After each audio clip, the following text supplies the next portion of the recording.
Noreen Wall, a fashion designer by trade. On a personal level, I am a seeker of truth, a lover of life, a wife, a sister, a friend, a mother.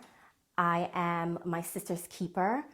I'm spiritual, and in my home, I am a nutrition guru when it comes to my daughter. I don't feel as if I've fully stepped into my purpose as yet, but I feel like I have been from the day that I was born. From a very young age, I can always remember knowing who I wanted to be. I didn't know what I wanted to be. I knew the qualities that I wanted to have when I was an adult.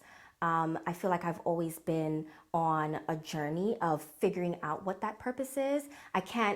I don't know if I'm evolved enough to fully verbalize it, but I know it's there. I know what inspires me. I know what gets me going, what keeps me up at night. And those things are reading, writing, meditating, being spiritual, seeking answers, asking questions. Since I had my daughter, it's now become cooking for her. And in there lies my purpose. I just don't know how to fully verbalize it yet.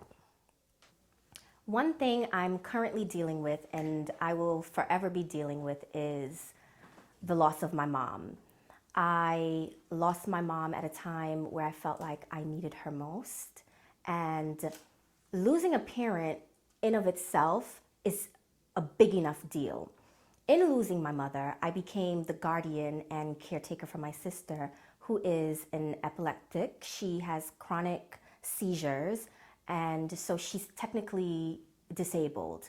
That is a huge deal. A couple weeks later, I found out that I was pregnant. Each of those experiences in of themselves are big enough. Dealing with them together can break you.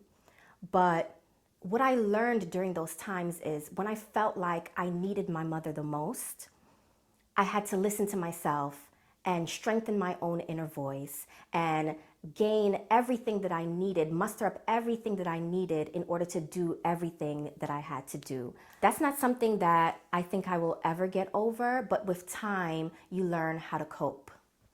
One thing I know now that I wish I knew 5 to 10 years ago is what I call the art of the surrender. How to give up, how to walk away from experiences that no longer serve you.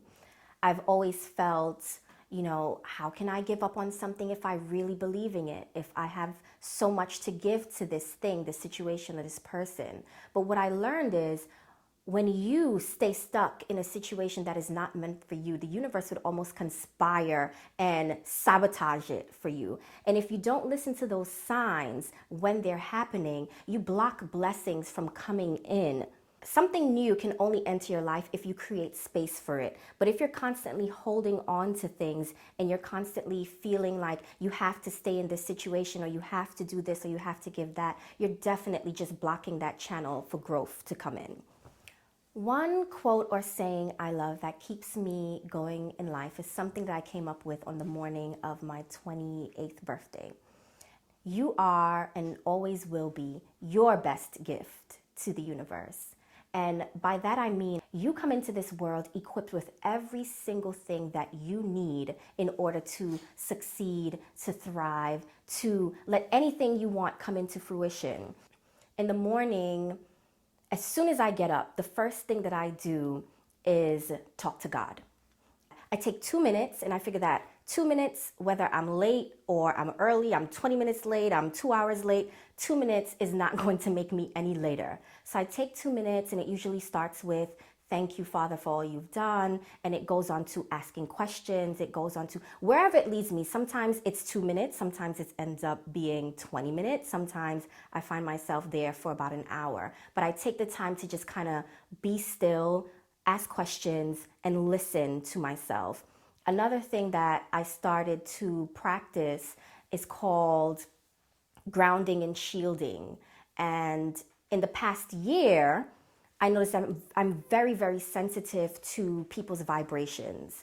I'm very sensitive to, negativity. I can almost walk into a room and feel it. So my practice is, and if you want to look it up, it's called grounding and shielding, where I pretty much just sit there and imagine myself one with the earth, and shielding is kind of just picturing myself covered with a white light and shielding myself from all of the negativity that may come throughout the day. One word of wisdom that I would like to give to the generation of young women coming up is to honor the ebb and the flood of life.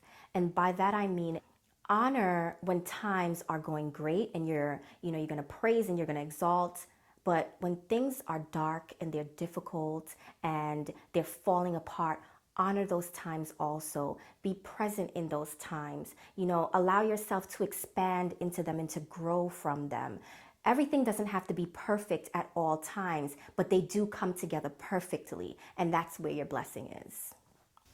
Women's lives matter.